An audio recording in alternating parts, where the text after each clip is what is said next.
é preciso altivez para rechaçar esse tipo de ameaça de maneira muito clara. Flávio Dino desafia Congresso ao bloquear emendas parlamentares em estratégia para fortalecer governo Lula. Porém, dessa vez o STF pode ter comprado uma briga grande demais. Porque se tem uma coisa que faz Arthur Lira e Rodrigo Pacheco reagirem, é mexer com suas emendas parlamentares. E a resposta veio à altura. Arthur Lira tira da gaveta a PEC que limita decisões monocráticas de ministros do STF e ainda manda para a CCJ proposta que dá poder aos parlamentares de suspenderem decisões do Supremo. A guerra está declarada.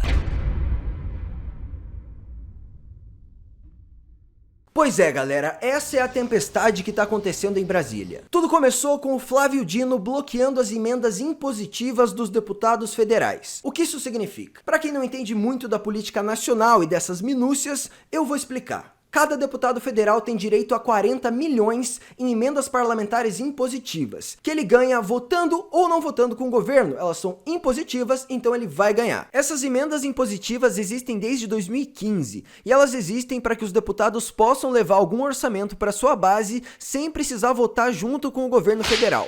Eu acho um absurdo que os deputados federais recebam R$1 de emenda. Para mim, o sistema não deveria ser assim, mas dadas as condições do Brasil, eu prefiro que todos recebam igualmente do que apenas o governo federal, no caso Lula, escolha quem vai receber quanto, porque aí ele poderia comprar todos os parlamentares e os do PT também receberiam muito mais dinheiro. E por último, as emendas impositivas são diferentes das emendas do orçamento secreto, porque as impositivas todo mundo já vai receber e já sabe que vai receber, independente de voto, independente de negociação. As do orçamento secreto são negociadas pelo governo para passar propostas, e essas sim são muito mais graves do que as impositivas. Então quando Flávio Dino bloqueia isso, ele joga todos os deputados no colo do Lula. Se eles quiserem emendas parlamentares, eles vão ter que votar com o governo. Então ele retira poder do Congresso Nacional e joga para o governo Lula. Essa foi a estratégia.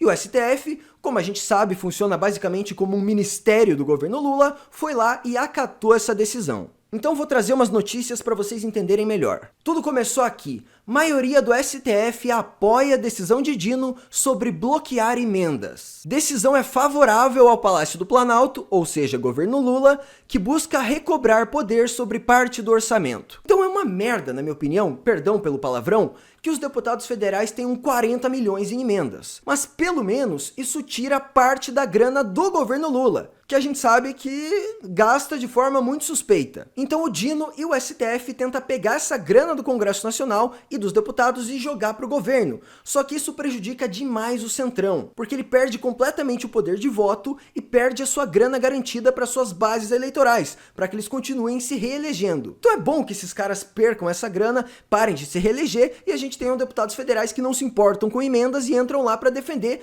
a opinião do povo, a opinião das pessoas que seguem eles. E não um deputado que fica se reelegendo com obra que ele faz em tal região, porque isso deveria ser o papel do governo e não do deputado. Mas enfim, o Flávio Dino retirou essa grana do Centrão para jogar para o governo Lula e forçar os deputados a votarem com o governo caso eles queiram alguma emenda. E isso irritou demais Pacheco e Lira. Obviamente, eles adoram controlar emendas. Então vamos ver a outra parte da briga e como veio a retaliação. Lira desengaveta a PEC que limita decisões monocráticas do STF. Medida é retaliação ao judiciário depois da validação do Supremo sobre as decisões de Dino que limitam o uso de emendas. E para quem não sabe o que são as decisões monocráticas e a importância disso para os ministros do STF serem autoritários, eu vou explicar agora. Atualmente, os 11 ministros têm poder para dar decisões. Com o fim dessa monocrática, apenas o tribunal em conjunto, depois de uma formação de maioria, conseguirá dar um decreto. Isso acaba com quase todos os autoritarismos do Xandão, com a possibilidade deles ficarem livrando amigos corruptos, retaliando algum inimigo, censurando alguma coisa, porque os outros juízes não vão ficar assinando embaixo de tudo. Cara, isso acaba com muita coisa. A maioria dessas ações autoritárias do STF vem de decisões monocráticas de ministros. Então você diminuir o poder do tribunal de 11 poderes para apenas um, melhora e muito a nossa situação. E olha só esse dado, das quase 15.700 decisões proferidas pelo Supremo Tribunal Federal neste ano, até agora, 86% foram monocráticas. Isso aqui, meus amigos, já passou no Senado Federal no ano passado, e quando isso passou, teve uma choradeira maravilhosa dos ministros do STF, que eu vou passar aí para vocês agora. Nesse momento em que o Supremo Tribunal Federal é alvo de propostas de mudanças legislativas que, na visão da Corte, não são necessárias, cabe fazer algumas reflexões. O Supremo Tribunal Federal não vê razão para mudanças constitucionais que visem a alterar as regras do seu funcionamento. O Tribunal vê com preocupação avanços legislativos sobre a sua atuação. Ou mesmo a instauração de processos de impeachment contra membros deste tribunal. É preciso altivez para rechaçar esse tipo de ameaça de maneira muito clara. Esta casa não é composta por covardes. Cumpre dizê-lo com a serenidade, mas com firmeza. E com o desassombro que esse tipo de investida exige de todos nós, membros desta casa multicentenária. Este Supremo Tribunal Federal não admite intimidações. Concordar com o nosso decano de que essa corte não se compõe de covardes nem de medrosos. A Constituição garantiu a independência do Poder Judiciário, proibindo qualquer alteração constitucional que desrespeite essa independência e desrespeite a separação de poderes. E tenho absoluta certeza que essa corte, sob a presidência de Vossa Excelência, demonstrará coragem na defesa dessa principal garantia do Poder Judiciário, não em favor do Supremo Tribunal Federal ou em favor dos juízes e juízas, mas a principal garantia do Poder Judiciário em defesa da sociedade. Sim, eles choraram demais, foi maravilhoso de ver, só que o Lira acabou engavetando e isso não foi pra frente no ano passado. Ele guardou pra alguma ocasião que ele precisasse retaliar e essa ocasião chegou. Ele já mandou pra CCJ da deputada Carol de Toni, que obviamente vai tentar colocar o mais rápido possível pra votação. E depois disso tivemos outras retaliações maravilhosas que só beneficiam o povo brasileiro. Essa briga entre Centrão e STF é uma maravilha, eu torço pela briga e dá uma olhada ao porquê. O STF tinha acabado de aprovar o próprio orçamento com um aumento de 1,3 bilhão, para, claro, pagar em maioria salários. Aí o Lira foi lá e já cortou. Em retaliação ao STF, Comissão do Orçamento rejeita MP que destinava 1,3 bilhão para o Judiciário. Deixe o seu hahaha graças a Deus nos comentários. BH Bruno Dias 2221, tamo junto, que dia maravilhoso. Um negócio inédito no nosso Congresso Nacional. Congresso cortar dinheiro e mamata do Judiciário. Sim, isso aconteceu agora. Então perceba como a crise é séria, como a briga é séria e eles estão indo pro tudo ou nada. Deputados rejeitam a medida de 1,3 bi ao Poder Judiciário em reação à decisão de Dino. Então o STF tirou a grana dos deputados e os deputados tiraram a grana do STF. Só faltou devolver essa grana pra gente. Mas enfim, é uma grana que eles teriam que tirar da gente em mais impostos ou mais dívida pública, que ocasionaria maior inflação. Então é uma grana que nós estamos deixando de pagar graças a essa briga. E, meus amigos, a retaliação não para por aí. Depois disso, o Arthur Lira mandou mais uma proposta, essa sim a melhor ideia que alguém já teve nesse país, quer dizer, muita gente já teve, mas que agora tá andando, que é a possibilidade do Congresso Nacional suspender uma decisão do STF.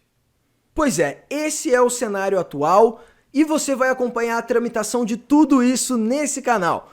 Então se você gostou do vídeo de hoje, já deixa um like, se inscreve e se você é de Curitiba, me chama nesse WhatsApp aqui, caso você queira me ajudar com a campanha. Passar lá no comitê eleitoral, me conhecer em algum evento, compartilhar o material de campanha e meus projetos nas suas redes sociais, ou simplesmente falar BH, vou votar em você, tamo junto, Curitiba com a direita e uma direita que preste, não só algum sensacionalista barato. Espero que tenham gostado dessa análise, gostado de tudo que está acontecendo nesse Brasil.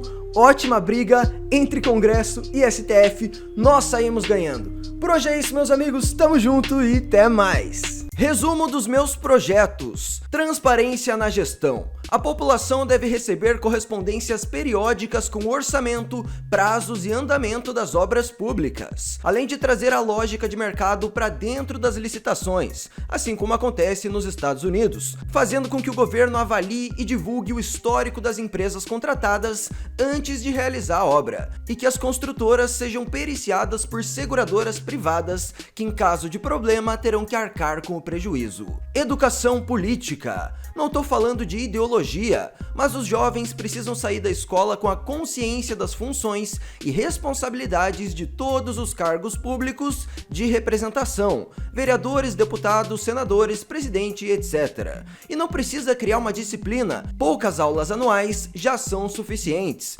Isso irá facilitar a fiscalização por parte dos eleitores, a qualidade dos nossos políticos e, por final, toda a gestão pública. Proibição da presença de crianças em ambientes que incentivem a sexualização precoce, escrito dessa forma, mas por tabela e sem causar polêmica, proibindo a presença de crianças em passeatas LGBT, aulas e eventos com drag queens e esse tipo de coisa bizarra que está crescendo. Mapeamento do asfalto e das condições dos bairros, para facilitar a população dos bairros mais humildes a pressionarem os vereadores e o prefeito. Para isso, utilizando a empresa curitibana Mapser, um carro com sistema de câmeras e inteligência artificial já utilizado em muitas cidades brasileiras, como Goiânia, que reduziu os buracos em 86%, além, é claro, de utilizar a minha influência política para a construção de movimentos de direita nas universidades e combater a discriminação política da esquerda